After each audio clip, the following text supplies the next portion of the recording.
You're listening to the Nerd to Know Media Network. Join us at nerdtoknowmedia.com.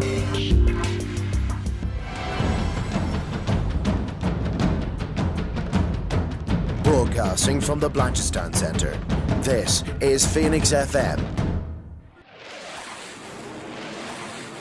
This is 92.5 Phoenix FM, community radio for Dublin 15.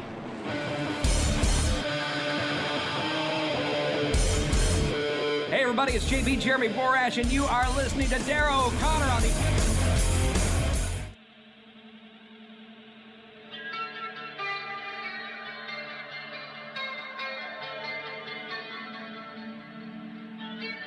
Welcome to the Wrestling Rewind, the only wrestling podcast by fans who don't hate wrestling.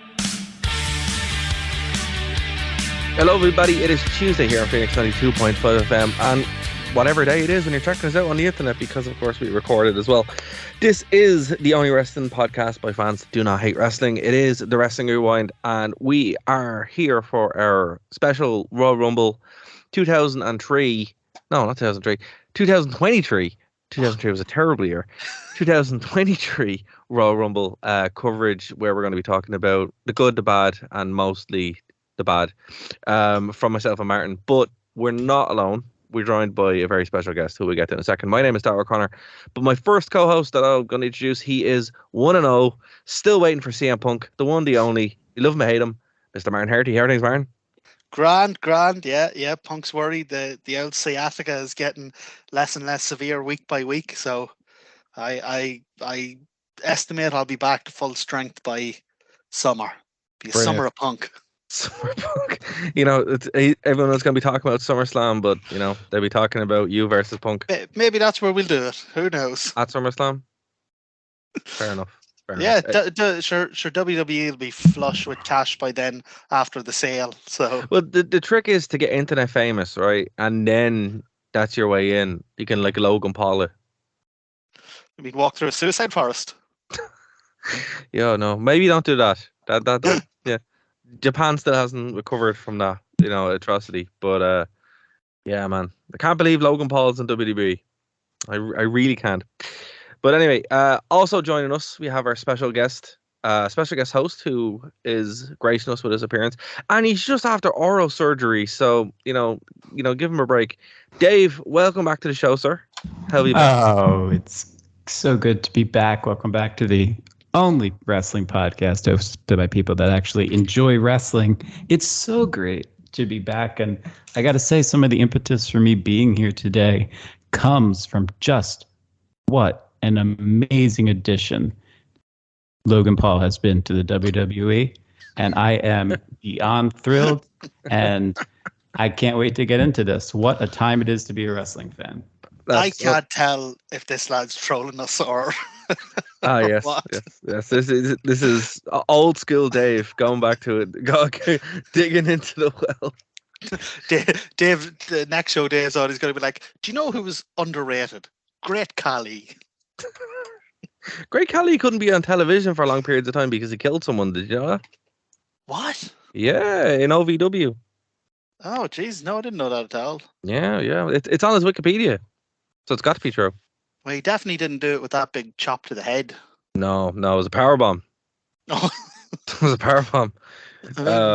From that height, I suppose. Yeah, so that for anyone wondering why Great Khali only had like 2-minute matches, and then he wasn't like the Pajami prison match, which was his match that I don't think he was ever actually in, and then it had like Batista versus the Big Show. The reason why that happened was because he wasn't allowed to be in matches that were over 5 minutes on live television. So yeah, there you go. There's a bit of trivia from the Great American Bash 2008. Because he killed someone, or because he was terrible? I don't know. I always believed it was because I had killed someone in training, but it also could have been because he was terrible. So there we go. So no one died on this pay-per-view, which was good. But well, my love of WWE did, because Cody Rhodes won, and he didn't win as Stardust, which again I still think he should have.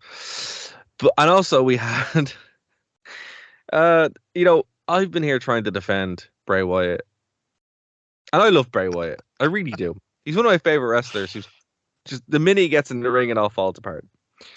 But I was in Rome before this, and I flew home that day, and I totally forgot this pay-per-view happened. I was watching it on the tablet, and I was just like, okay, fair enough. And I thought they had like joked. I want to start with this first, guys. I thought they had joked that, I didn't know this was happening, right? The Mountain Dew pitch black match. Now, Mountain Dew is a drink. So the match was sponsored by a drink. Yep. Now, and not even Irish Mountain Dew, which is Pachin. American Mountain Dew, which is, what is it, like an energy drink, Dave, or? Mountain Dew, it's like a lemon lime flavor. It has a bit more caffeine. We consider it kind of like a gamer kid drink, if you will. Okay, so not a full Red Bull, but not a sparkling water. No, exactly. It's a soda. It's a regular soda. It just it seems to have extra sugar and dye in it. I don't know if that's myths or what, but it attracts people that play games and like wrestling for whatever reason. I don't know. Yeah, and look, in theory, I don't have a problem with this kind of thing because look, for years WWE has had weird sponsorships. Like the one that sticks out to me, and again, Martin, we cover this week to week, and we will see more of it as we go into the end of the Attitude Era.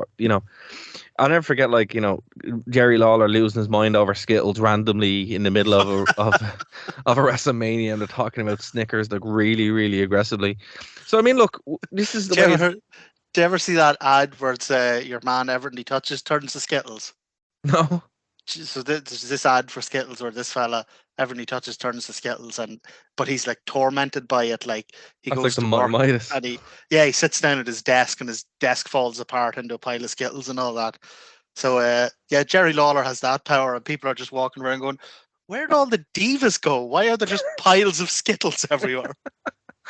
But no, there's clips of it where he's like, Skittles, Skittles, Skittles, Skittles. And you're like, oh my God, calm down, Jerry. How many Skittles have you had? It sounds like you've eaten all the Skittles. So look, again, the pay-per-view's being sponsored by candy or soda, and that's fine. This was weird. Was this weird for anyone else? That a match, it's like having Hell in a Cell sponsored by TLC Yeah, I mean, Burger King sponsors, TLC match. What got it for me was this was sold as LA Knight and Bray Wyatt hate each other. This is, they've been building this thing for months. Basically since he showed up at Survivor Series. And this is this blood feud. This is how we're going to end it. It's the only way for this to end is with a Mountain Dew pitch black. It's like, it's not with a Hell in a Cell, with a street fight. It's like Bray Wyatt sitting around going, do you know what I really need to get all my rage and frustration out is corporate sponsorship. It just didn't. It'd be like Triple H and Cactus Jack, Royal Rumble 2000. I'll see you at the Burger King brawl. It just takes you out of it. That's it. It just takes you out of it.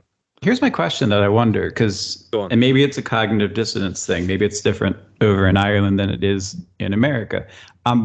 Because we're so commercialized, I mean, so like NFL, let's take for example. I mean, instant replays are sponsored by somebody. The stadium, the actual game will be sponsored by somebody. To the point that I just ignore whoever they mention first, and then okay, it's the Orange Bowl, So it's kind of that same thing in my mind where it's like, yeah, you're making money, fine, and then it's a pitch black match.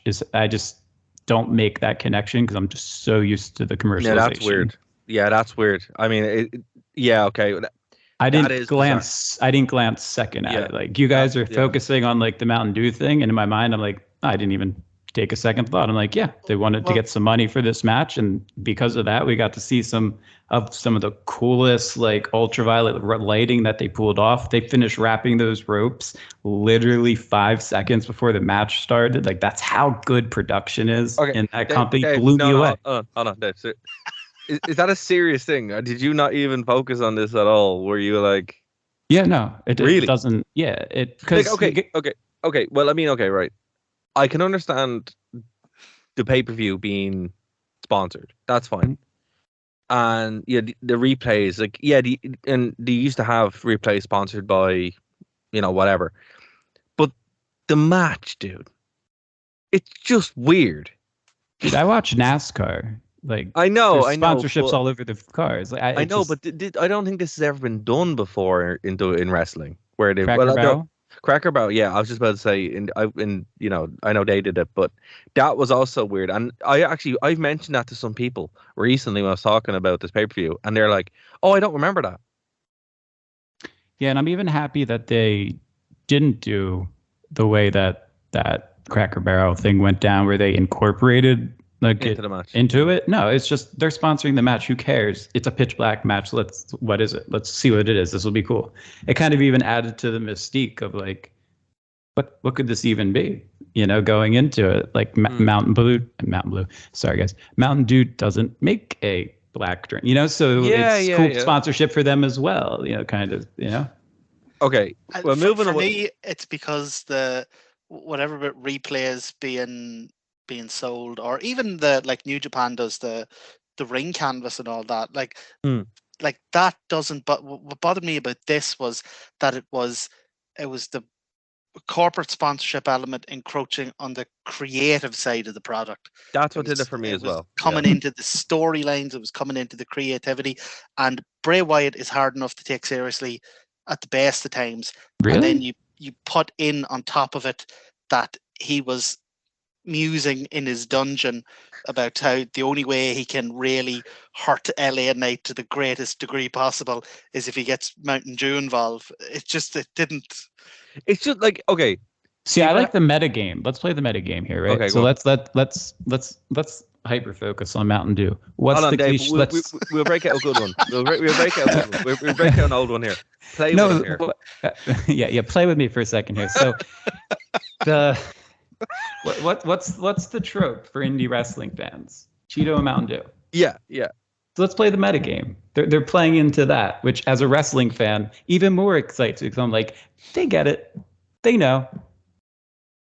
They read it. I love that. It's just weird, man. It's just a weird, like, okay, if it had been the main event, if it had been any other match, I probably, or even the Royal Rumble, I'm like, okay, that would have won.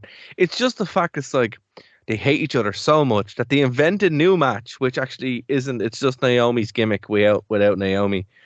Well, imagine the first Undertaker Kane Inferno match had been a Cheetos flaming hot Inferno match. They missed the boat. Yo, they should have done that. They missed the boat. They would have made some sales. I mean, yeah, on the advertiser side, they would have fucking lost a lot of viewers. I mean, we all still watched it, and yet we have yet to talk about the wrestling. I know, but okay, fair enough. You're saying it's a deterrence, but it didn't stop us from watching the match at the end of the day. Okay, well, let's talk about the match itself. So Bray came out and had paint all over him, which was pretty cool, to be fair. And then the gimmick of the match is that the ropes were luminescent, and it was basically black light. It was a match in a black light. My problem with this match was, one, it was far too long. Two, they did spots that nobody could see because it was in the dark.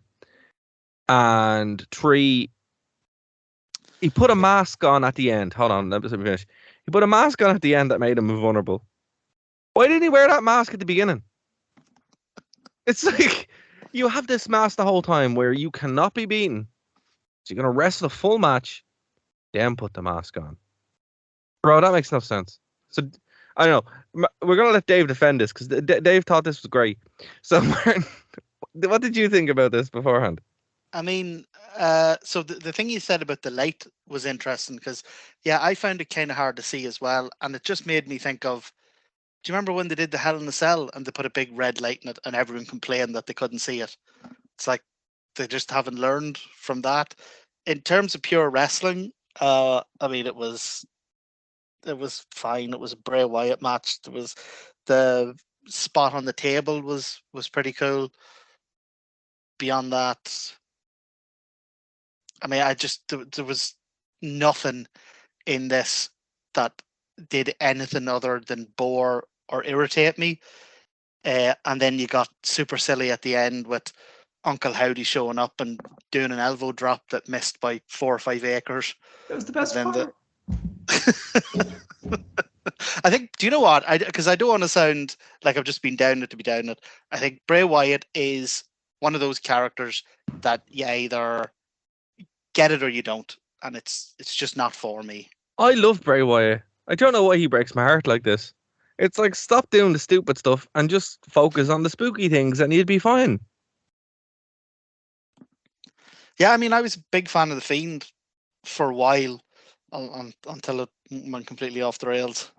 I think he doesn't have anyone to let his creativity go and then just tap the brakes every so often. It's weird though, because Taker actually handed the baton over to him there on Raw like last week. That was a moment, wasn't it? Ooh, yeah, chills. Yeah, it was. And then it's just like, did Taker know that there was going to be Mountain Dew in this match? Did he know it was going to? Because I think he would have been like, give me that baton back, because what are you doing? Buddy, what are you doing? Got bloody Mountain Dew all over me baton and now it's sticky. It's sticky. It's like a 5-year-old with the Xbox controller. Dave, okay, we're gonna give you some time because you love this show. I don't know. I can't tell if you're joking or not. So let me give context. Right? Okay, go on. Why I absolutely love this show. So, a recurring theme is that I adore watching wrestling with either casual fans or people who maybe haven't watched in a while. So for this, I had a Royal Rumble party for the Rumble itself. It was my sister, my brother, my fiance, and a couple other people. And it was cool because, so, the Rumble started it off, which got everybody super hype and invested for the rest of the night. So then, we were there, also context, at Hell in a Cell when Bray Wyatt returned. So there's an emotional connection to every time I see him now and that door opens. I just go back to what it was like in Wells Fargo Arena when that happened.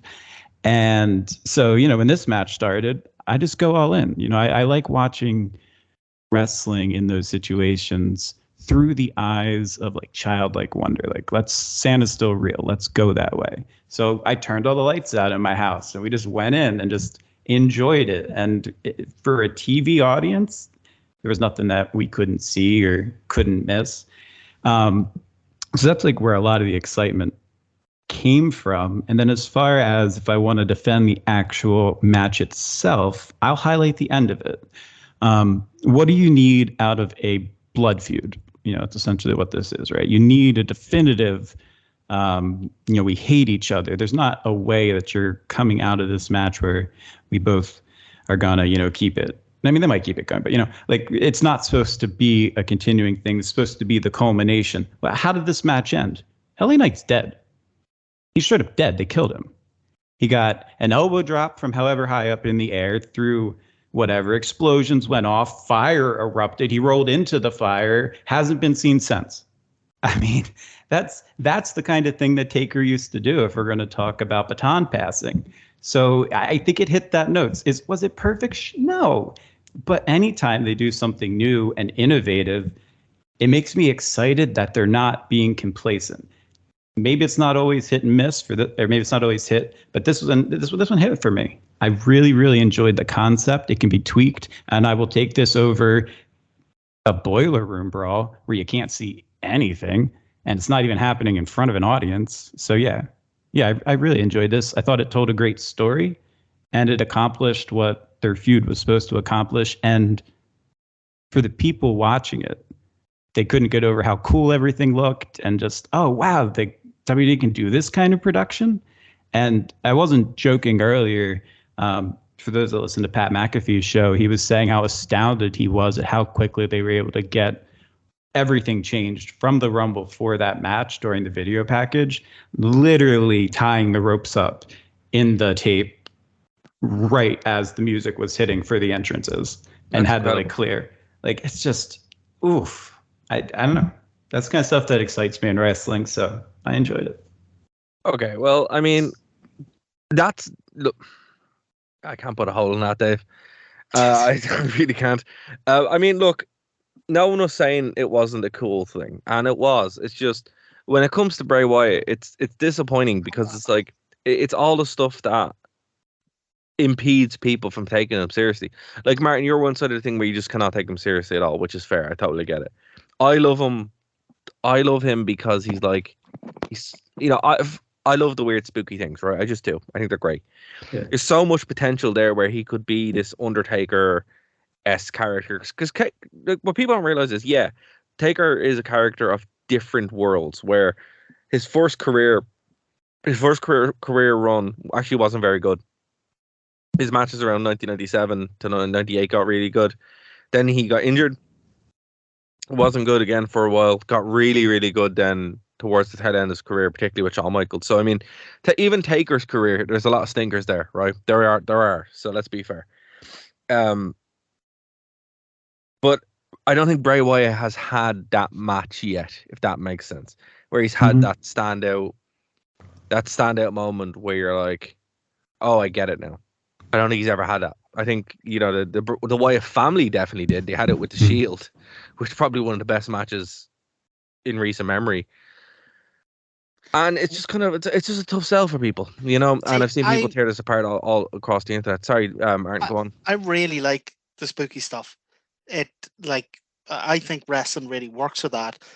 It can be like an intimidation tactic or like a mystery character or someone you just don't know how to prepare for, whatever. It's when it steps over then into, no, he's actually magic, that it just loses me at that, No, I'm okay with Lily the doll running around, and it's just. Well, see, Dara's going to say exactly what I'm about to say, so go. Yeah, I'm okay with that. I mean, like, wrestling does have that element to it. And I mean, we've accepted that there was an undead wizard. There was a burned man who actually isn't burned on the inside, but was burned at one point. We've accepted a Marine that it was never a Marine, but is a Marine, but he never gives up. We've accepted, We accepted a wrestler who was cast as a Marine, who was a Marine, but was dishonorably discharged and thus uncasted as the Marine. And then we've also accepted that one man is actually 4 people at the same time. Yep. So, I mean, that's okay. It's like the Avengers for me. It's right. So there's the Hulk. Okay, dude got hit by radiation. There's Captain America, like this genetically modified soldier. There's Iron Man, rich guy, uses technology, buys a suit. And then it's like, oh, there's Thor. He's God. It's for God's sake. Well, look, the thing about I do think there is room for it, right? I genuinely do. Because, like, going on to comics for a second. In Superman is literally a god, right? And, yes. You can, the whole point, like, he just is. The interesting part of Superman is how he interacts with people and his character study, right? So that's the appeal of him. And very few people have actually been able to do that. There's like a handful of guys who've actually written Superman correctly. And I think that kind of sums up that comics and wrestling, like, you can use any kind of foil of a character, any kind of wrapping of a character, but it's how they're used. And that's the important part. And I don't think Bray Wyatt has actually had that yet. Going back to the match, there's no point. Like, instinctively, it needs to be done in the ring. And, the joke is, and it's not a joke, Bray Wyatt's incredible until he goes through the ropes, and then that's it. The minute that bell rings, it falls apart. And unfortunately, LA Knight, he was brought in literally to be fed to Wyatt, and he has been. And where did he go now? Nowhere.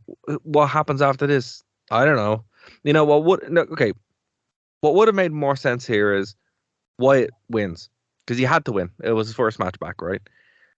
But then he's attacked by somebody who was happy he was gone, or something, to build up to another character. And I don't think they found that ebb and flow with him yet. And my concern, to go back to Martin's point, doing the spooky stuff for no reason is pointless and wasted. And why are they bringing in all this Wyatt family thing? Like, even your man, Captain Howdy, in the space of 3 weeks, he was Bray Wyatt. He was a different guy. They were enemies, and now they're friends. That's 4 weeks. What is it? Like, there's no clear-cut thing here, And for me, that's my concern. That the spooky stuff is being done, but no one's keeping track of it. And that's when it goes off the rails for me. I'll fantasy book it. I'll fantasy book what you do with LA Knight to make it work. Sure. So he's dead, right? As far as we're concerned, we haven't watched SmackDown yet; it hasn't aired. So what if? Yeah. What if Bray Wyatt uses pitch black Mountain Dew to revive him from the dead, which brainwashes him to become a part of his family?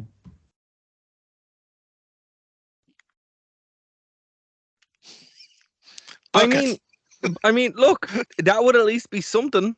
Well, I'm trying to take a ridiculous idea and just throw myself into it. And if we're going ridiculous, how would you incorporate that and make it work? But see, here's the thing. That's something they would do in the Attitude Era.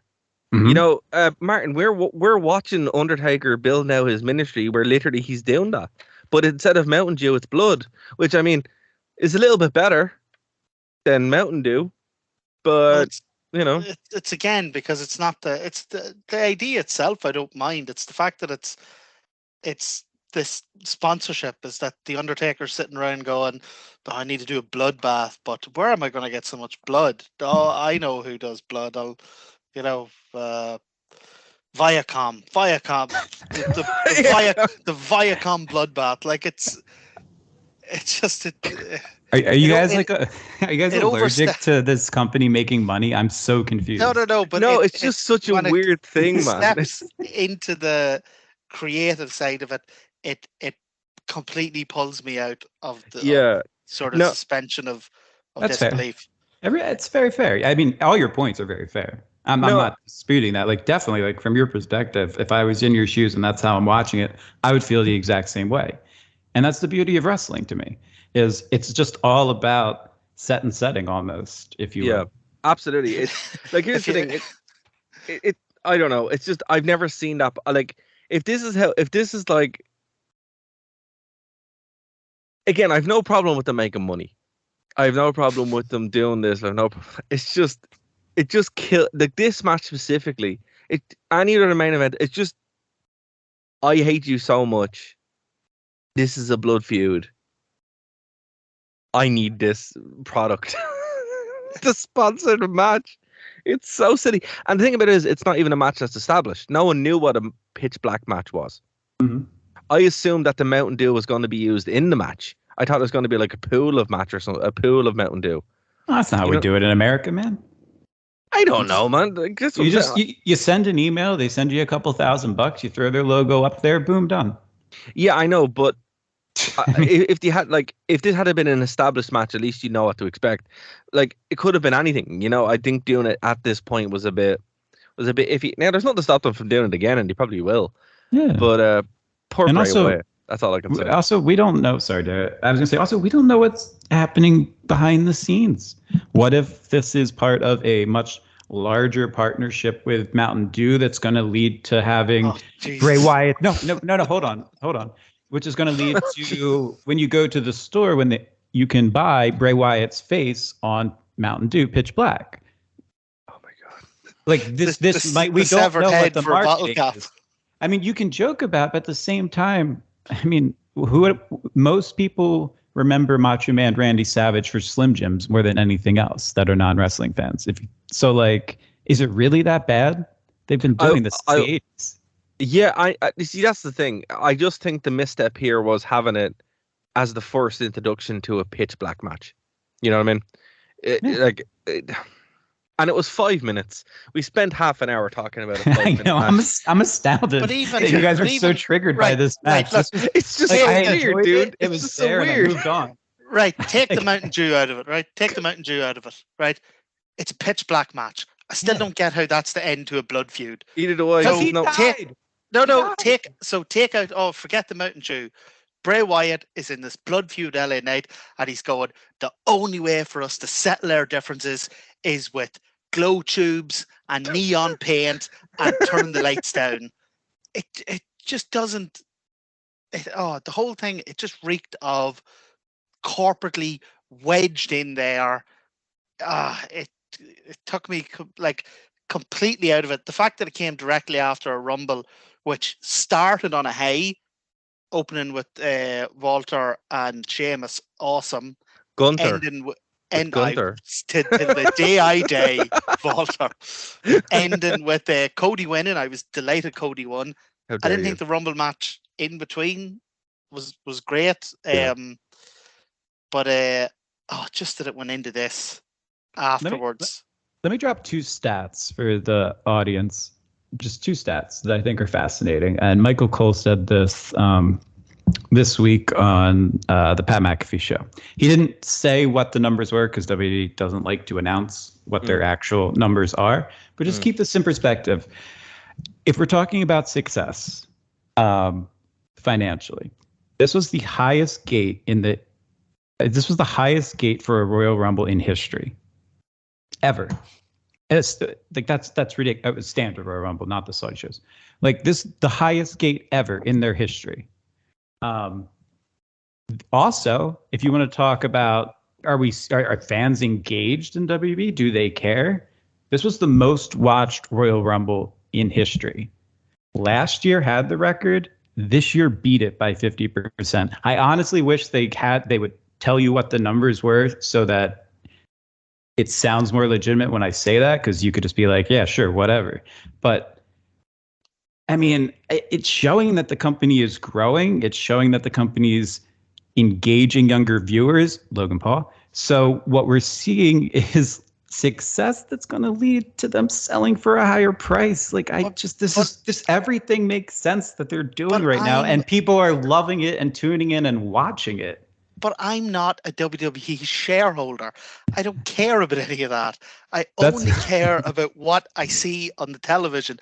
And if it is boring the hell out of me, I don't care if they're up 100% in the stock market or throwing another billion in Vince's pocket. Means nothing to me. I'm sat here with me Tesco value whiskey watching this at 3 a.m. You know, like all the outside stuff means nothing. What I am watching on the television is all that matters to me. And to be fair, what happened on the television is my second favorite Royal Rumble I've ever watched. Oh, period. Period. Full okay. stop. What was the first? The Three Faces of Mankind. Oh, okay, that's good. That's a good pick. I love the 2001 one. That's my favorite Rumble. Legitimately. I think it's wonderful. But here's the thing, even in that one, they have Drew Carey coming out and getting like annihilated by Kane, which is brilliant. I don't know. Like, look, the Rumble itself wasn't bad. The only reason why I didn't like the Rumble is because Stardust didn't show up. Like, genuinely, I really wanted them. I thought they were going to do it, and they just didn't. I didn't think it was bad. I just thought it started off very promisingly and then was pretty it's pretty dull for a while. Like, the whole thing of the Rumble is, you know, every 90 seconds you're going to get a pop. You're going to get a surprise. I did hear something though, Martin. I did hear something. I was listening to Cornette's show before tonight, and I normally don't because it's Jim Cornette, but he did make a good point, and I think Brian Alvarez said the same thing.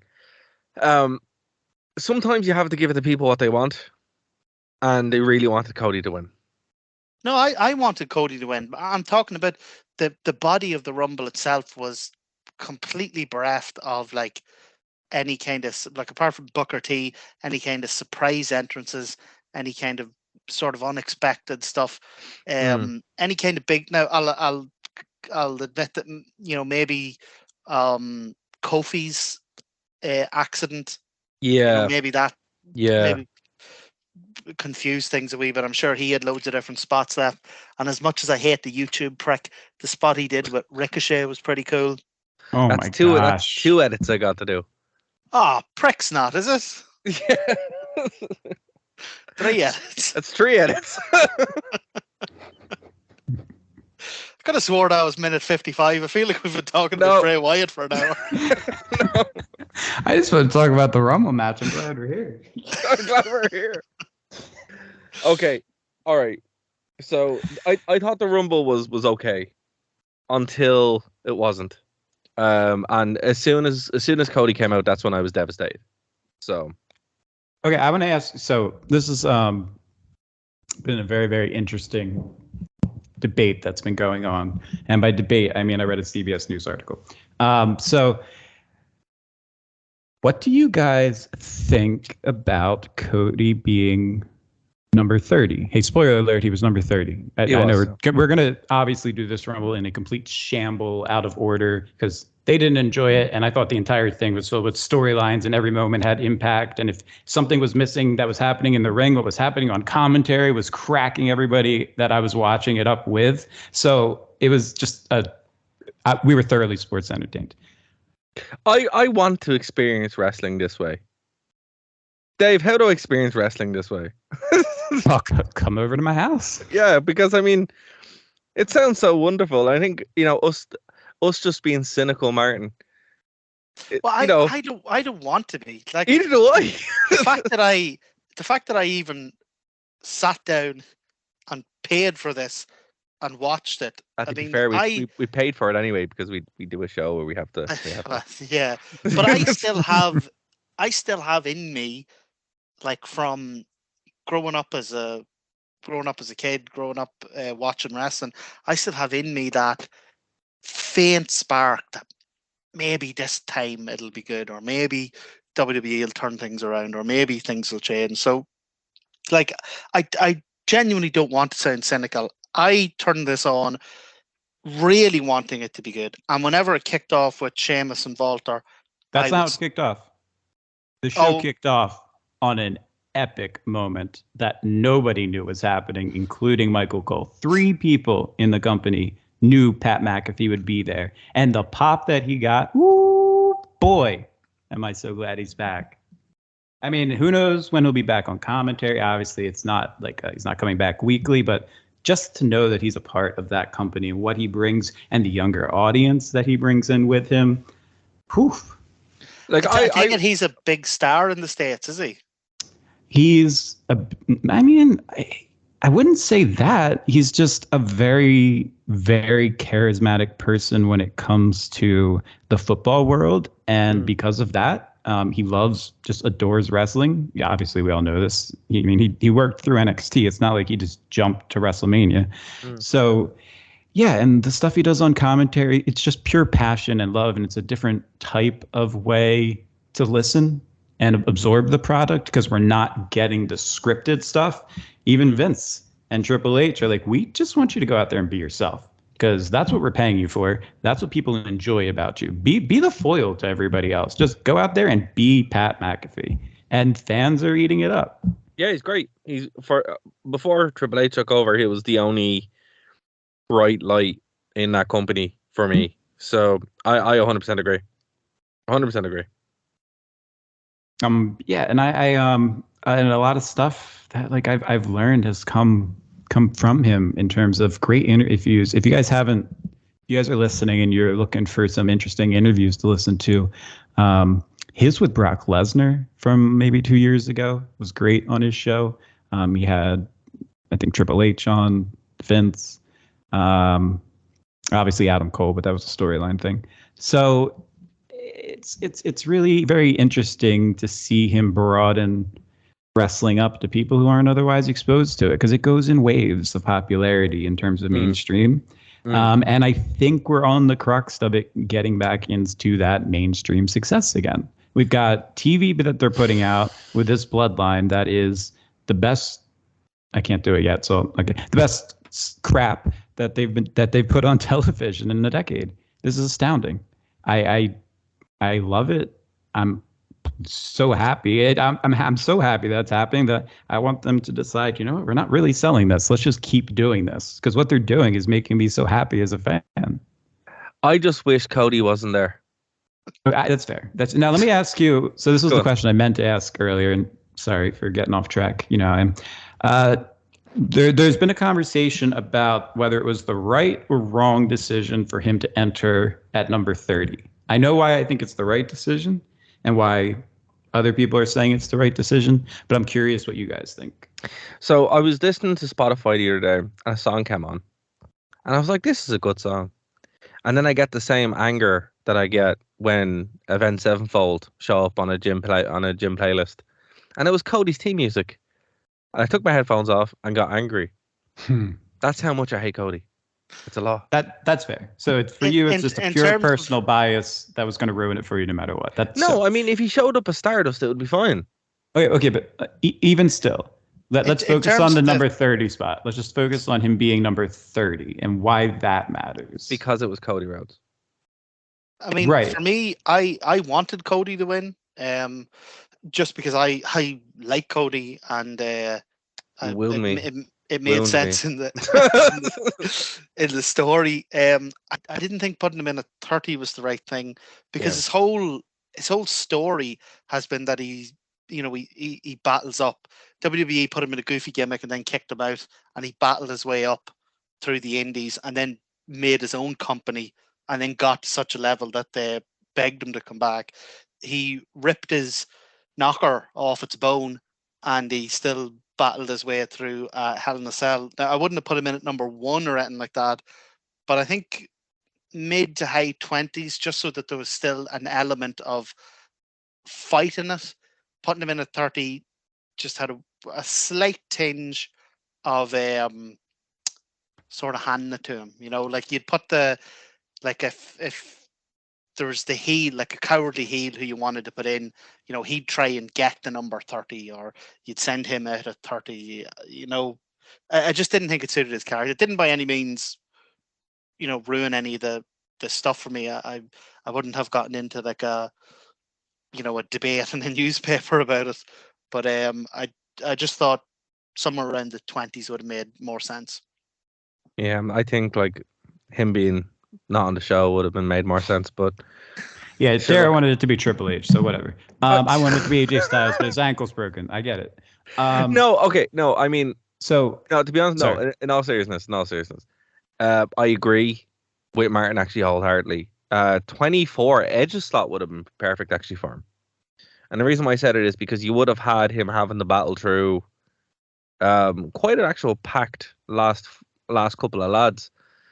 But or even at Seth Rollins' point, which was 15, and I think if you had have swapped Seth Rollins and had him as 30, that would have kind of been like, oh, will he actually do it? That could have been interesting. But yeah. So this is the very, very, very rare time when I agree with Dave Meltzer. And this is what he said. Let's see here. This is from the Wrestling Observer. Why he came in at number 30. While it wasn't a perfect, I'm just going to quote this, so just bear with me, it's a paragraph. While it wasn't the perfect babyface move to have the heel start at 56 minutes and 30 seconds earlier than the babyface when they were the final two, or the booking where Rhodes was basically gifted number 30, putting anyone else at number 30 would have likely led to a very bad reaction live because it wasn't Zayn. Rhodes was the guy that felt they could count on to quell any negativity from the fans. Zayn should not have been in the Rumble if he wasn't going to win it, because that would only get people who wanted him in the main event spot madder. And to that, we point directly back to Daniel Bryan. Oh, everybody going into this point. Match, I fully expected Sami Zayn and Jay to be in this match, and then that to turn into some sort of feud and one of the two of them to win. That was my prediction going in, is Jay or Sami's winning this. So I was fully waiting for the Bloodline to start showing up, or at least Zayn. But didn't they sort that out earlier at the start of the show, where didn't Reigns say something like, "You're by my side all night, Sami," or he said something to the effect that basically, "Sami, you're with me all night. You're not in the Rumble." Like, surely that sorted that out. I mean, they also gave Bryan a match earlier in the night where he got injured to the point that, storyline injured to the point that he clearly couldn't enter the Rumble. That didn't stop the fans from booing the crap out of Rey Mysterio coming in at number 30, because all they wanted was Daniel Bryan to come out and win. And that's what a lot of fans wanted. They wanted Sami Zayn to come out and win, and that would be the betrayal. So I would have got 619. And I'm like, exactly. Because I actually like Dave Meltzer, so I'm the opposite. It's rare that I disagree with a lot of what he says, but I just don't think this logic holds up, because if the fans want Sami, and the thing that Roman said earlier in the night isn't enough to tell them that he's not showing up. People in the audience, remember, people in the live audience aren't always in their seats for those segments. They are not always paying it. They may not even be able to hear those segments happen when you're in the audience. Setting that aside, even setting that aside, surely then having Cody come out at 30 either puts the Sami Zayn heat on him, or having whoever come out at 29 and people know for a fact Cody's in it. So as soon as the guy comes out at 29 and it's not Sami, it puts the heat on him. Like I don't know. Yeah. I don't think that logic follows through. Like, for example, I know I was booing. Oh, of course you were there. Of course you were there.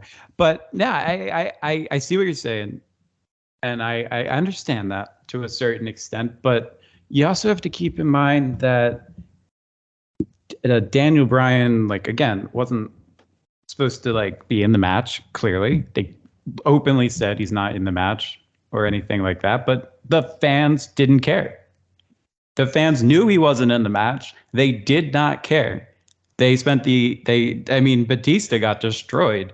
He quit WWE because of that, essentially. And Rey Mysterio, one of the icons of all people, got booed because it's not what they wanted. But here's the difference. Because we knew that Cody was in this match, and because they were all night long, they were throwing in the Cody promos, the coming back promos, the can he do it? Can he win? Can he make this dream, quote unquote, happen? You knew who number 30 was going to be. So when Logan Paul came out, which then got the big pop, and then had an epic moment that went viral, has like, I don't even know how many 100 million views. I had non-wrestling fans texting me about it going, whoa, that was really cool. I didn't know they could do that kind of thing in wrestling.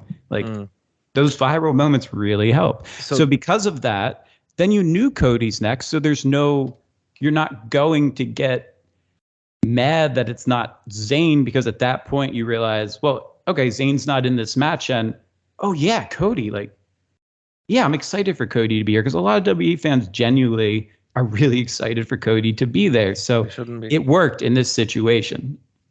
It's a tightrope. Those Cody promos all night made me sick in my mouth. I'm sure they did. Look, they did. I was actually unwell. That's how much I hate him. I think it's a problem. Like, I'm not his biggest fan either. Especially, I didn't like the stuff that he was doing in AEW because I just thought it was very unsafe. And then on Raw, he made a promo which was fire. By the way, if anybody listening hasn't heard Cody Rhodes' promo after winning the Rumble on Raw this past week, it was gold. And he had a line in there which was, I left the company to go and try and start something to make wrestling safer at the cost of not being safe myself. And I learned from that mistake, and that's why I'm back. Or something along those lines. And I was like, he actually said it. He actually owned up to the fact that he was taking chair shots and stuff while saying, oh, but I want to give health insurance. We're going to make it safer and all this stuff. So he owned up to that. Well, it's scripted, but it worked. But he hasn't apologized for what he did to Triple H's throne. No, but they did throw. But no, that's fair. But it was kind of chill-inducing when Seth and him were trading the pedigrees, because that's always in the back of my mind. I'm like, ooh, Cody, and Cody's pedigree looked like crap, but. It was a cool moment, because that's a nod to, and there were Sledgehammer references on commentary when Cody Rhodes was out there. So like they know what they're doing. They are openly referencing that stuff happening. They're not pretending that AEW doesn't exist and that he wasn't there. And I like that, because normally they would. It's not like when AJ Styles debuted. It's like he was in Florida for 14 years. Yeah, the hottest free agent in all of wrestling that has been. He was in Japan. We'll talk about Japan all you want, guys. Like, just not about TNA. Yeah, it was just called Florida. That's all it Florida. Is. Don't Google it. Definitely don't Google.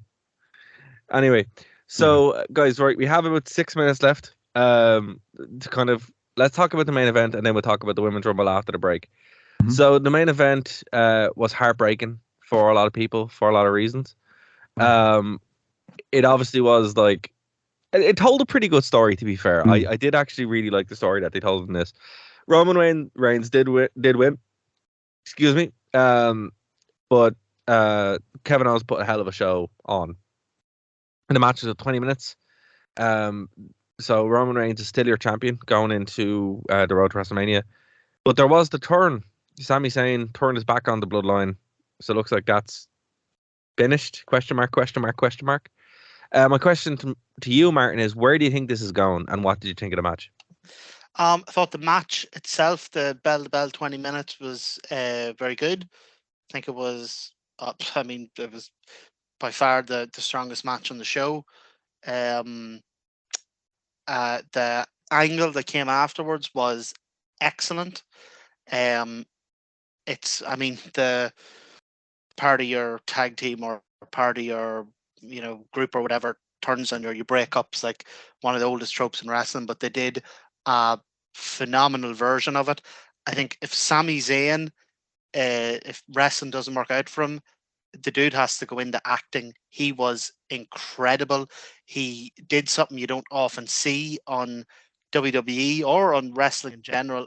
In his reactions were subtle and nuanced to what was going on. It was really selling it. Like, you genuinely, your suspension of disbelief was completely there for that. Like, there was nothing else happening in the world.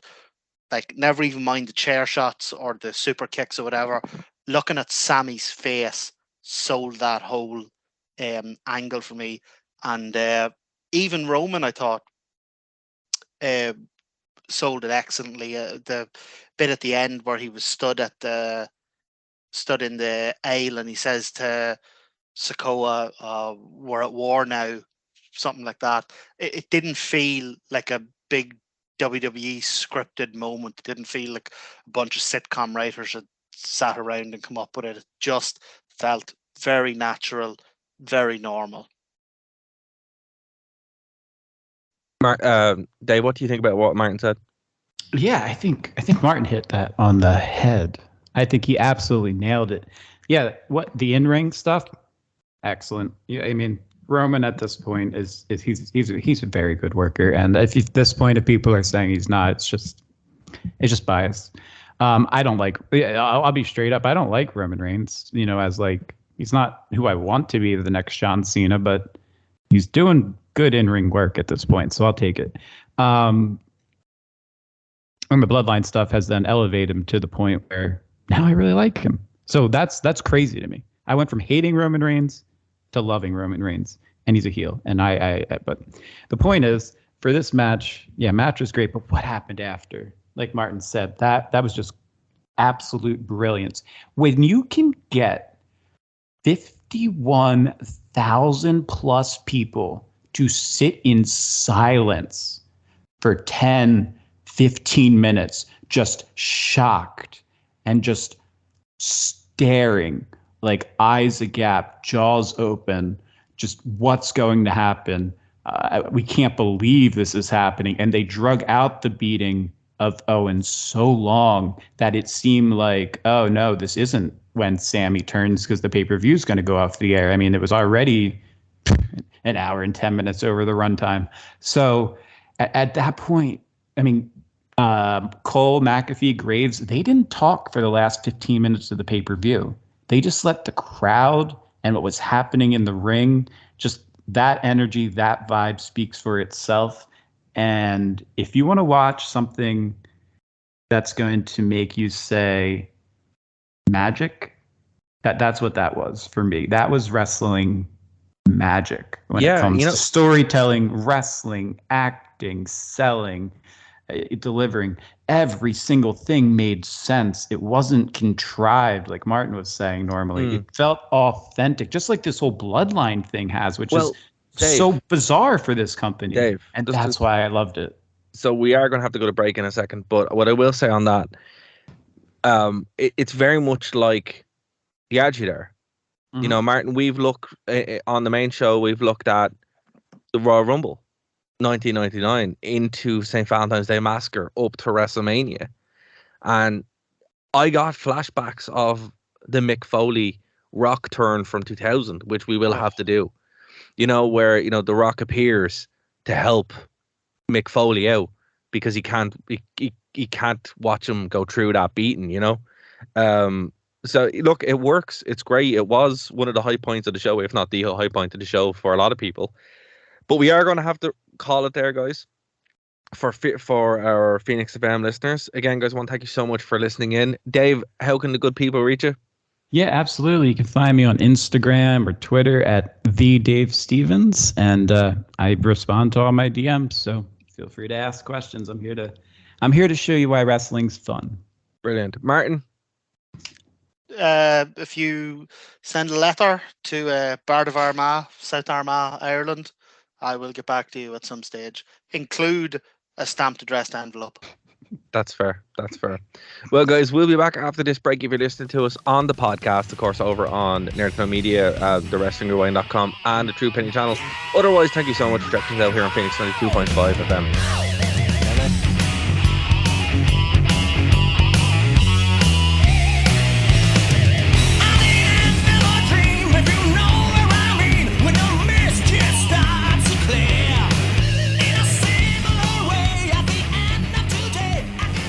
You have nothing else to do on a Saturday? Do you like nerd things? Now check out Nerd to Know Basis here on Phoenix 92.5 FM, 5 p.m. to 6 p.m. and then head over to nerdtoknowmedia.com for all of our shows as part of the Nerd to Know Media radio network. Thank you for listening to a Nerd to Know Media production.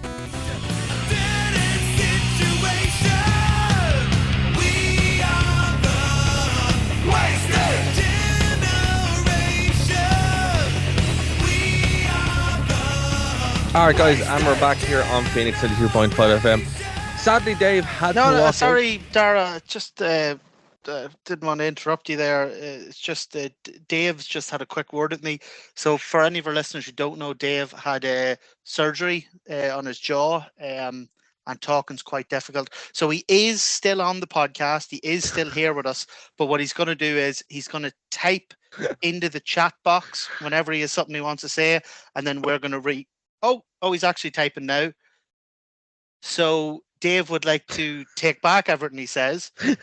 He says the Mountain Dew match was a farce. That the Rumble was mediocre at best, and that he said the whole time he was watching it, he just wished it was Wednesday so he could see Dynamite. We'll keep you up to date through the course of the show with Dave's scintillating insights. As we go through, he'll type them into the message box here, and we'll read them out. Sorry to interrupt you, Dara. It's okay, Martin. So Martin is doing his own version of the Raw GM gimmick now. for 15 years ago. Well, look, it was good having Dave on the show. He has told us that he'll be here in the flesh, as it were, and not just in kayfabe chat box. But before the watershed, Dave had said he does respond to all DMs. He couldn't say it because it was going out in Phoenix FM.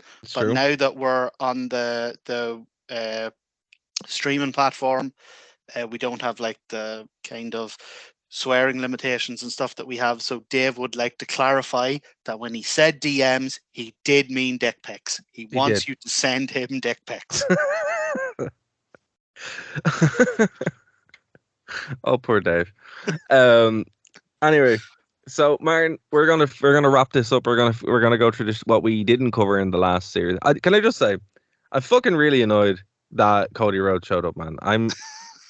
I hate him so much. I think, and it's a personal thing. It's not just I don't like him as a wrestler. I can't stand him as a person. I see his stupid face, and I get angry. I hear his music and I get angry. I want him to go away, or at least come back as Stardust. Then it wouldn't be too bad. I just don't get it. But you only want him to come back as Stardust because that's a punishment. No, I genuinely like Stardust. Stardust was great. I think, I really like him. Okay. I loved his matches in AEW. I mostly loved his character. Sometimes he went too far into when he tried to solve racism, that was... Oh Jesus! Yeah, a step too far for me. So I have to admit I forgot about that until just now. Yeah, that was. I try not to. I know I'm the big AEW guy in the show, but I try not to let my fandom sort of slip into tribalism. Yeah. So I admit I genuinely did have to make a conscious note whenever he went to WWE not to feel like betrayed, not to like automatically hate him, because it's like, well, look, he's the same guy and he's obviously, he's doing what's best for him, and you can't begrudge him that. So I admit I did have to make a conscious effort to do that at first. So I don't know. I think if I can if I can forgive him, surely you can. You're just a better man than I am. No, it's more just a case that, like, I don't know. I just it's a mid-carder thing. I'm like, and that was the big problem with like, because we're obviously watching WWE when they have stars, and it's like, whoa, this, even Val Venus. I can't wait to see Val Venus next week, and that's a weird sentence. But even watching the Rumble, like, Brock Lesnar comes out, Edge comes out, and you're like, oh, the lads. And then Chad Gable walks out, and, Santanos Escobar, and, like Gable's bit of, so I like no, I'm just gonna finish this point on. Yeah, go ahead. It's Montez Ford, and you're like, none of these lads are stars. And then Cody Rhodes walks out, and it's like, okay, they're saying he's a star, they're presenting him like he's a star, and he's not. He just feels like, I don't know what it is, and maybe if the listeners can kind of, or if Martin, like, I just don't know what it is. He just doesn't feel like a wrestler. He feels like some guy who was going to a wrestling show. And I don't know. That's just what I feel. It's weird. I think they're lining him up to be the next Cena. Yeah, but at least like with pure white meat babyface. But at least with Cena, like, Cena looked legit. He had the he had the physique. He didn't have the moveset. Had the character that didn't really make any sense. Cody's character is, my dad was Dusty Rhodes, I want to be Dusty Rhodes. And you're like, and he never won the belt. But I'm like, there's probably a reason he didn't win the belt, because he was shit. And what I don't get is how you're Dusty Rhodes' son, and you're like sort of feeling nostalgia for his WWF days, because it wasn't good. Is where he was the legit hard hitting wrestler, given like the the hard times promo and all that. WWF, they took him in, they stuck him polka dots, like they made fun of him. They made this whole like this real touchy racist element with the your woman who used to accompany him, and like you took the words out of my mouth. It's exactly what I mean. I mean, like, it wasn't like it was WCW kind of thing. It's like a WWE kind of shit and racist. And he was never like in WWE. He was never when like I watched, that was my like prime WWF watching years. He was always mid card. I mean, like the one time he won on a count out, like sure, bloody, and we should say, best wishes and all that to the family and friends of Larry Poffo. But should the Genius beat Hulk Hogan on a count out? Like, it's not a. I don't know. I think he is. He really over glamorizes. His dad had an incredible career.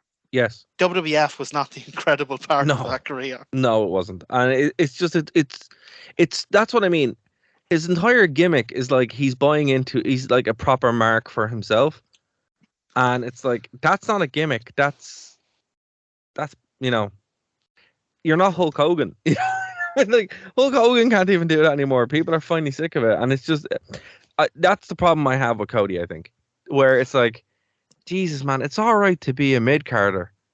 Just be a mid-carder. And I do think it's it will bite WWE back in eventually. Creatively or whatever. But like, at least they're building stars. But I mean, in the Rumble here, there was even look at Drew McIntyre Gunther, they can do so much, or Walter, they can do so much with him. And I don't know, I just think betting the farm on Cody. I mean, I don't see how at the end of WrestleMania, him holding the belt up. But he has to. No, he has to. No, if he he has doesn't, he's goosed.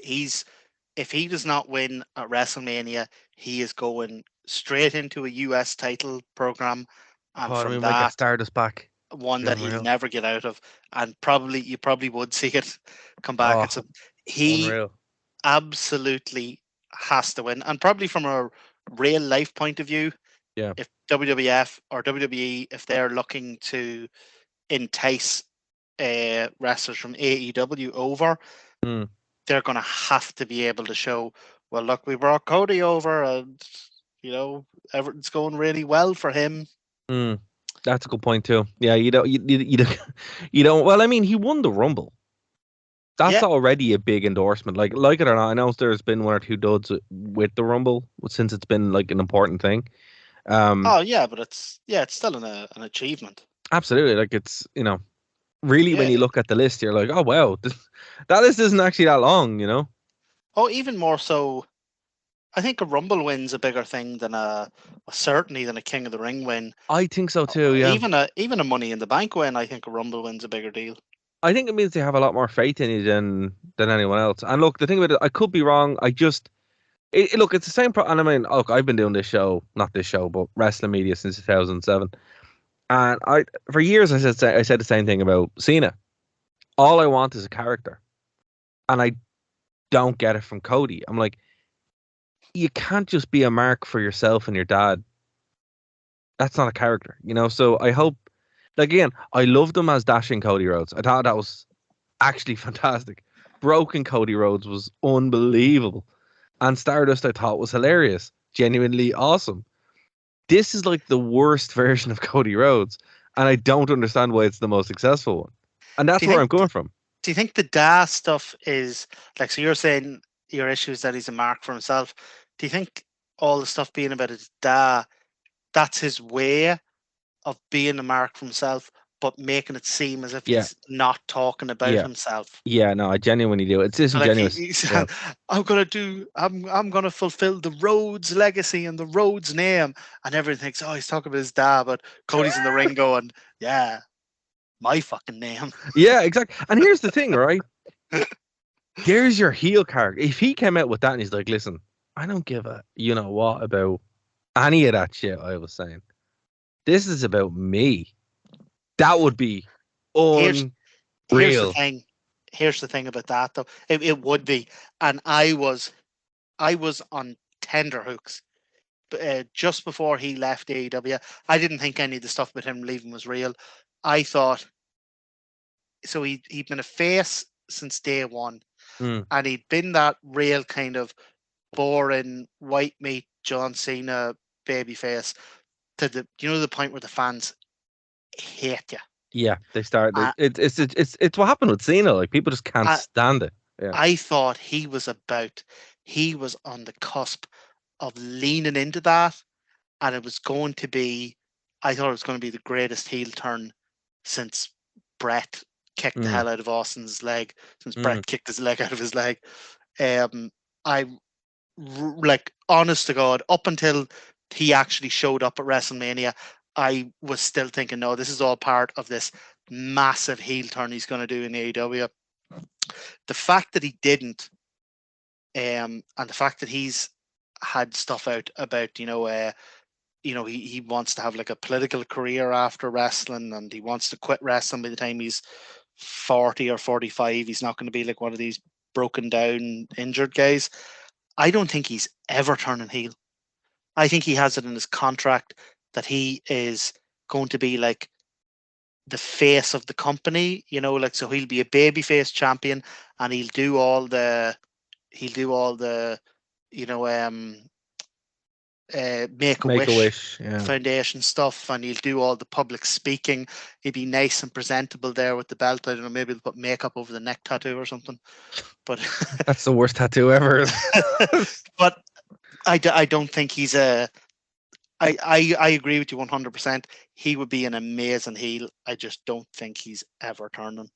I think I'm geared up now for the next 10 years of like him just being John Cena. I can just feel it, which is why I'm glad we don't cover this show week to week, because I just know. But I mean, look, it is what it is. Obviously, someone likes him. I don't get it. I mean, maybe I'll get it eventually. Like Logan Paul, here's the thing. As a person,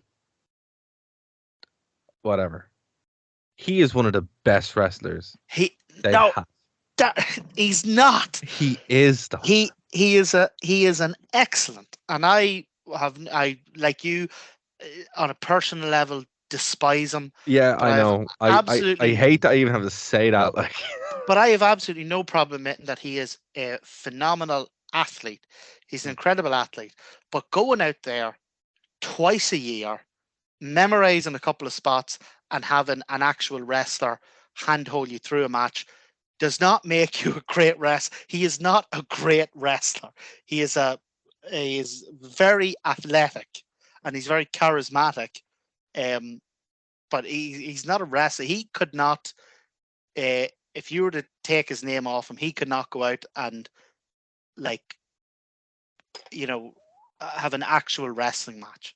Oh yeah, that's fair. He couldn't build a character from nothing. He couldn't, engage you purely with what he does in the ring. Like I get really annoyed when people say he's a great wrestler. No, that's fair. He shows up twice a year and remembers his spots. No, that's really fair. But I mean, it's I've never seen anyone do that. Go from like nothing and just appear. Like actually, Bad Bunny is really good as well. But yeah, I mean, you're not dealing with the road, and you're not dealing with the injuries, and you're not dealing with all the other stuff that comes. Yeah, and having to go on the WWE live tour, and wrestling with an injury that's not quite bad enough to take time off, but keep wrestling. Like I don't like when they bring in celebrities, and the celebrities can do it just as good or better than the wrestlers, because it makes it seem like it's one of those things that points out what you're watching is phony. Yeah, no, that's fair. But like, I will have to say that spot, it was phenomenal, and it's wow, that's incredible. It really is, and it's like the Rumble. It just shocks me that people say it's the best Rumble of all time. I'm like, no, it's really not. I thought it was terrible, and on rewatch, it's a little bit better. Not for me, like I was just disappointed more than anything else. But the actual Rumble itself, it had its moments of being really good. I think it started off really well, like you were saying, and then it built up to a little bit of a disappointment. But best Rumble ever? Absolutely not. I'm sorry, not remotely. Do you think there was any kind of it only just clicked at me there. Do you think there's any kind of maybe corporate issues or corporate concerns with Mountain Dew sponsoring the Bray Wyatt match and Logan, whatever you call him, coming out with his primer juice? Maybe. I mean, I think maybe that's why he didn't get the whole show and he just got that match. Yeah. But moving on to the Women's Rumble. Before we hit the Women's Rumble, see, this is how forgettable everything else was. So we had the Bray Wyatt LA Knight match, 5 minutes. You're forgetting we had the Women's Raw Championship. That's true. Yes. Bianca Belair and Alexa Bliss went a full 7 minutes. Oh my God, yeah. So I was texting because I flew in literally that day, like 2 hours beforehand, and I was texting CJ in my band. And he wants to come on the show. Actually, he's asked to be on the show, so we will get him on the show. But he's only watching wrestling since the pandemic. Like, he watched AEW when Punk came back. So this whole thing is new to him, And he was just horrified by what happened next with this Alexa Bliss thing. So I'm interested to see what you think, Martin, if you were on this. Like, what did you think about this whole thing? I mean, the match was. I used to really like Alexa Bliss. Same. She was had actual real promise as a wrestler. Like, she's really good. Like, her matches. Well, Some of she's the been women. injured for years. Oh yeah, and some of the women's matches can, they don't have a lot of impact, or like certain wrestlers don't have a lot of impact. But I always thought, even though she's only 5 foot, I always thought she was great. The Bray Wyatt stuff was nonsense. I thought whenever she got away from that, I was like, at least she can go back to who she was now, or she can go on and do something else. But when this match was over, the actual match was just nothing. It was a nothing match. It was a raw match. But when it was over and she's on her knees in the ring, and the thing pops up on the video screen with Uncle Howdy and the Fiend, and then fucking Lily shows up, I was like, oh my God, this poor woman. Could you just let her out of this mire you have her in? This terrible nonsense you have her in. Yeah. No, I mean, I agree. The match itself, it was what it was. It was exactly what I expected it to be. Absolutely nothing. I don't really have a lot of time for Bianca as champion. I think her first run on it was quite good. This run has been middling, but then again, they're not giving her anything to do. Yeah, I don't think it's her fault. No, it is. They write themselves into this situation all the time, where Bianca's character isn't great. She's not really pushing anything to really kind of write home about. She really is just, the white meat babyface a lot of the time. So, I mean, I think at WrestleMania they'll give her the match will be better. But no, this was the Alexa Bliss show. That was the whole point of this. Yeah. And unfortunately, she's back. Probably going to be back with the Wyatt family. And that for me was like, so the Bray Wyatt stuff, the Fiend stuff, when it started, I was well into it. Really liked what they were doing. Really liked that you have, Bray has had all these previous wrestling characters and he's never gotten to be himself, and he's been kicked out of the company and brought back in, and he's snapped now. He's had enough, and he's these two different people, and I loved that element of it. And then it gradually got dafter and dafter. By the time we had the black goo and the box-like structure, like the box-like structure, I was just, oh my Lord. And it seems that this new character is already on that trajectory to unwatchable silliness, that it took the Fiend, he had 6 good months of the Fiend before it got to unwatchable silliness, and it feels like this new character is... We're there already. Yeah, it's there already. He's already had his first bloody match. And already it's we're already into the... Yeah. No, I think that's a fair assessment. Like, I don't know. There's only so much Alexa can do, again, because of injury. It's just very sad that it's crippling her. It's like they're actually destroying any hope the girl has of still remaining some sort of relevant, after it. But maybe the point is that she can do this for 6 months and never have to actually wrestle. Yeah, that's why they're doing it. They're doing it because she can't take bumps, which is totally fair. God, would she not be better off doing a Kenny Omega and just disappear for a year and come back 100%? No, I think it's you don't recover from it. From what I hear, it's years. Like, she's been wrestling with it for years. So it's just the kind of case where just the only way you're going to be able to see her, which I think, look, it's fair. I'd rather see her than not see her. I just wish it was this stupid gimmick that doesn't get anybody over. But look, we'll wrap this up with the Rumble. We'll go another 15 minutes, kind of make it a nice 90 minutes. Okay. So look, man, this was about an hour. It wasn't bad. Like, look, I'm glad Rhea won. I'm glad Rhea won. She is brilliant. Genuinely, she is like class. And the whole Judgment Day thing is super fun as well. She defeated Liv Morgan to get the win and to go for the women's championship at now WrestleMania 39. There was no real surprises in this. Michelle McCool showed up. Nia Jax disappointed everybody. The weird, Oh no! Do you know what's even better about Nia Jax's the fact that it was disappointing that she showed up at all.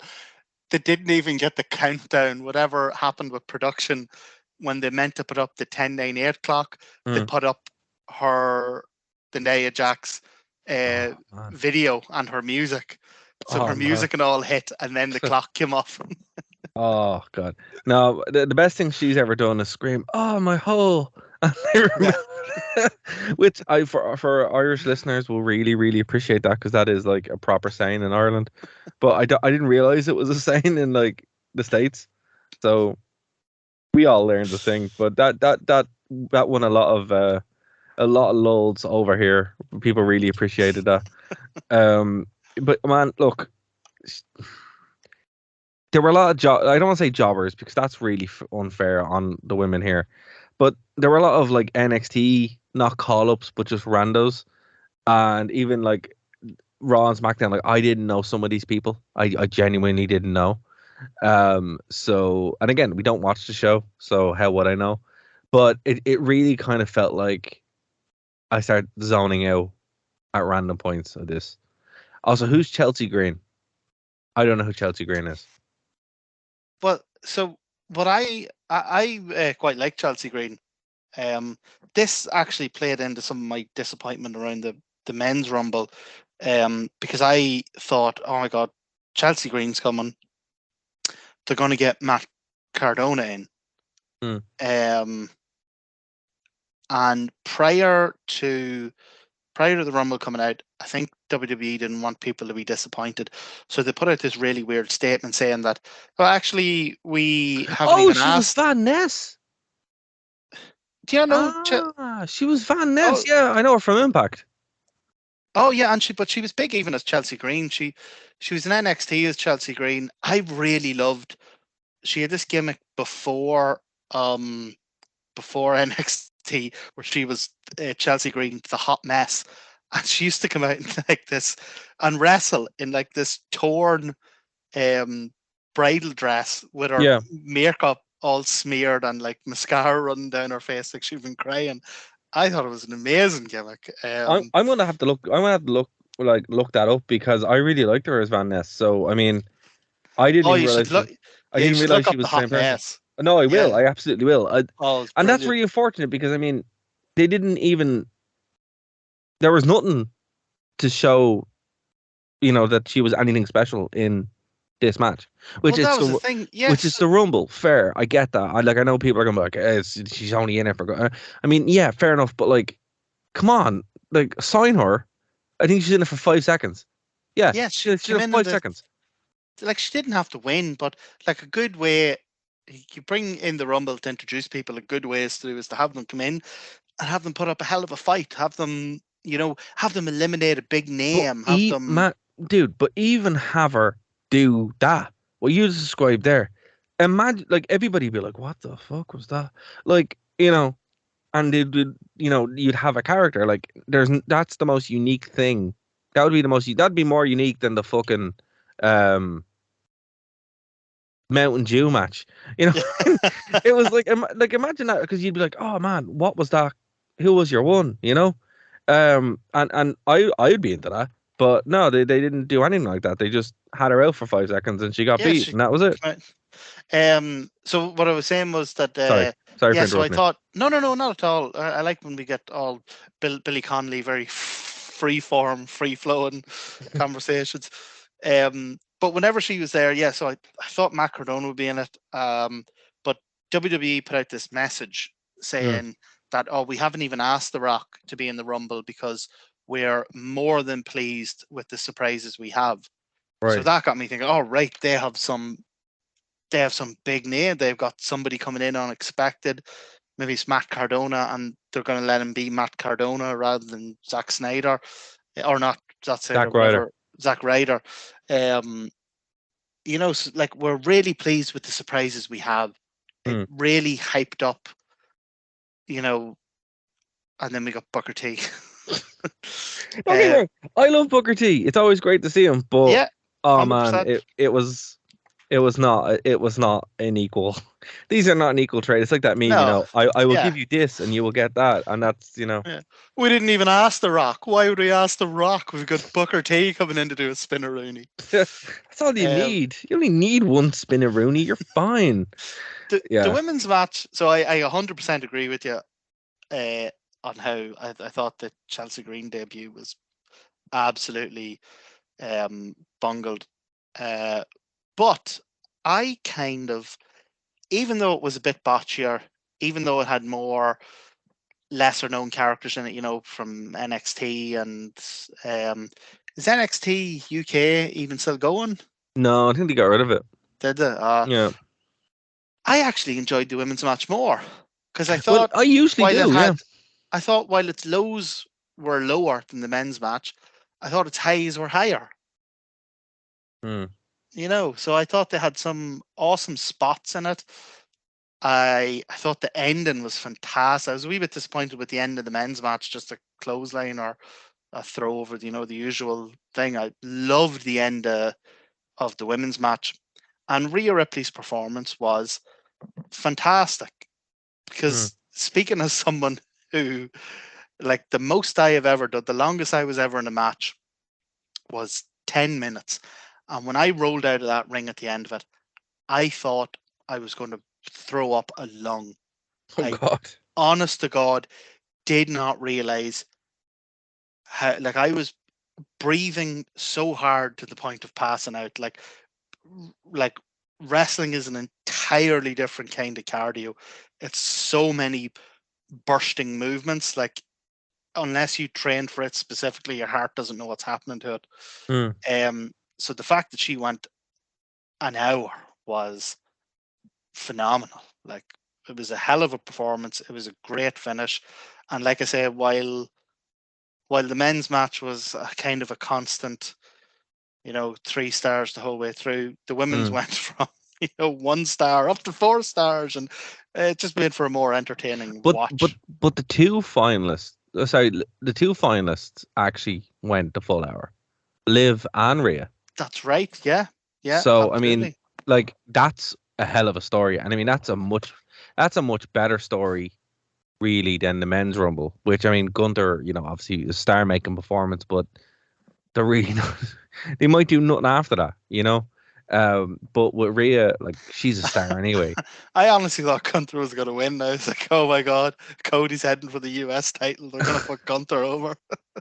I mean, Gunther's a star. They just need to pull the trigger on it, and they just haven't. Oh, he's amazing. He is right now, because they've destroyed the Viking Raiders. I want to see them. Walter is, if I was given the whole WWE roster and I could take as many as I want over to AEW, Walter is literally the only one. And Asuka. Walter and Asuka. That's fair. That's very fair. Well, look, I don't want to give. I want to say, I'm not going to give this a rating because I don't really want to. But what I will say is, after watching this show, I can't wait to watch 1999 wrestling next week. Well, I think so. Like, it wasn't bad. I'm just grateful that we cover what we cover. Look, the past few years, I've found myself consistently disappointed by the Rumble because it is still, even above WrestleMania, it's my favorite pay-per-view WWE do. Mine too. It's their second biggest show of the year. Like, I don't understand why they don't, put more effort into it. They used to. It used to be enormous. I mean, in terms of a rating overall for the show, I mean, people get blinded by the end of it, the last thing they've seen, and the last thing was obviously the Sami Zayn, Roman Reigns stuff, which was excellent. But I think overall, you had a fairly average men's Rumble, followed up by 2 desperately bad matches. Yeah. Followed up by a women's Rumble that was up and down, overall enjoyable, followed up by the main event. It was the other thing. WWE's production. Now, I know part of it is down to the fact that they're on Peacock, so people are watching it on Peacock, and there are ads, so they have these big blocks of time when we're watching it on the network, where they can't show what's going on because people on Peacock won't be able to see it, but also the people watching on the network have to have something to watch. So it was peppered throughout with these absolutely random, like 5-minute video segments for Braun Strowman, just out of nowhere, not hyping up any match or anything, just a completely random 5-minute video package on Braun Strowman. A completely random one on Brock Lesnar, completely random one on Charlotte Flair. It wasn't even on the show. Like, they're going to have to work some way of sorting out this Peacock Live Network thing, because these WWE pay-per-views, for me, are dragging so hard. It's so difficult to watch them. Yeah, no, I genuinely agree. And again, I had just flown in. I fell asleep. Halfway through the pay-per-view. Yeah, of course. And it was a 4-hour and 20-minute pay-per-view. It had 2 hours and 30 minutes of wrestling on it. Yeah, it didn't need to be that long. And look, again, like, I know for people listening in America, they're probably like, well, look, whatever, guys, it is what it is. But you have to understand, you're putting. Also, it was weird. It was CJ's first time ever staying up for pay-per-view. In my mind, I couldn't handle that because I'm like, I've been doing this since I was 8 years old. Like, but like, that was weird, and I don't think fans outside of the US actually appreciate that. Like, I can actually appreciate what that's like for people over here watching wrestling live. It's a proper investment. You're like, right, I'm gonna be here. So less is more, and I agree with you, man. I think, but if WWE are gonna have to do that. But I don't mind a 4-hour, 5-hour pay, like an If there's a AEW reason pay-per-view. No, but I mean, if there's a reason for it, there's no reason for it to be that long. Yeah, exactly. Like an AEW pay-per-view might be 4.5 hours long, but it is match. Maybe a promo segment to build the match, but it's 4 hours. Like, it zips by because you're constantly being hit with the next thing. Whereas the way they have these WWE pay-per-views structured, it's a series of advertisements and then intros and then series of advertisements and then random video package, about nothing, and then an entrance, and then into a video package for a Peacock ad break, and you're watching it 20 minutes before you've seen the first match. It just drains me. No, that's fair. And I think we'll leave it there because I think that says it all. This pay-per-view overall drained me. It drained you. It energized Dave, but again, that's Dave for you. It was great to have him on the show. It was. It's always good to have Dave on. We'll have him back up probably at WrestleMania. But Martin, next week we're going back into the time machine. Thank God. We're going back to on our own little road to WrestleMania, but a very different WrestleMania. I'm very sure.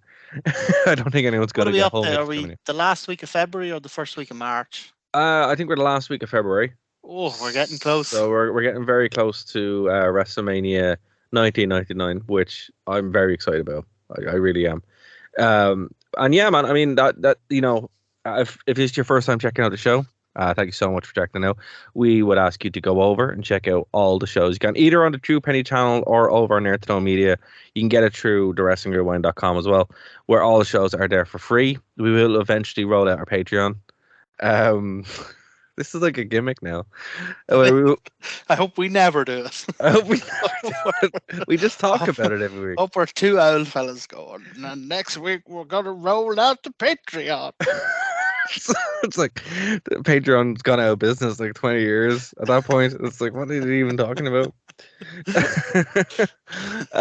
But yeah, we will eventually roll out the Patreon where we'll do more shows. But at the time being now, you get this one, and we're happy to do it. So again, if you want to reach us, our social medias are over on thewrestlingrewind.com. It's a link tree, so everything there is accessible.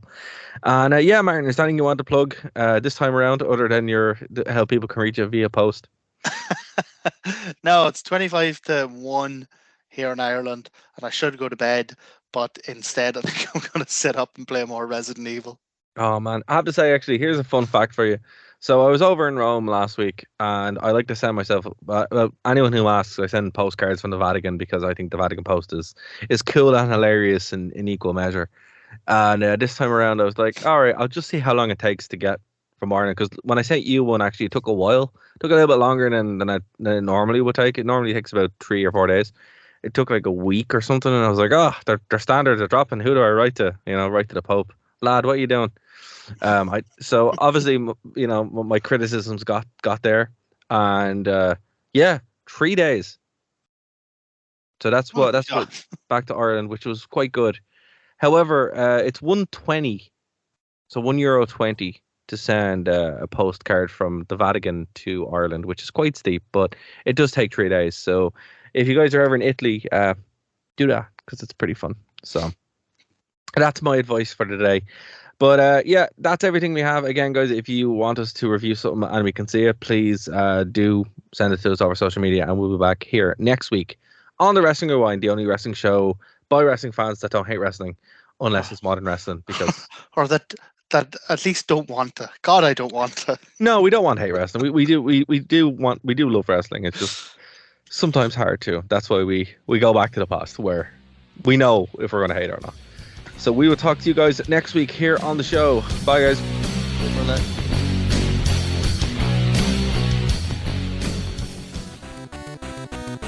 Thank you for listening to a Nerd to Know Media production.